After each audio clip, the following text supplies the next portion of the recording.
ginawang team building activity sa Dipakulaw, Aurora ng Ateneo Basketball Team. Bakit anti-hazing? Una-una, kasama sa philosophy ng Viva, ang losing ng gabi. Breaking down the players in the team. So, breaking down the budget. Ang ginawa nila ay ayon sa amended reading at the reading application any member or continuing applicant or kung any applicant or continuing member of any organization individual community or sorority meron kami rin any club or organization is included in the act.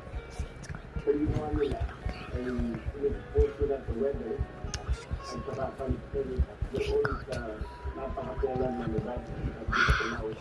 Depends, ayon sa isang coach, depends on ang nangyari through ang nangyari may namatay na dalawang member dahil sa section sa ginagawa nito.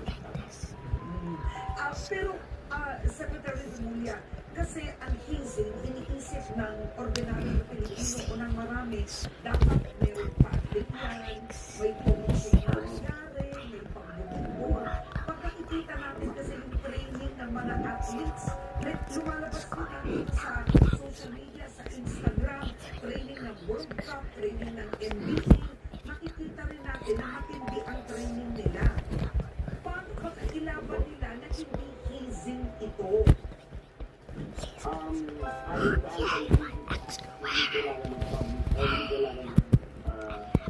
ng public. Usual na nga o post-consumption of alcohol is continued. So, Kung may pinirma ng waivers ang mga player para ma-release ang Ateneo sa pananagutan, masasampahan pa ba ng reklamo ang mga organizers sa aktibidad na ito o kasama ba ang Ateneo sa posibleng kasuhan?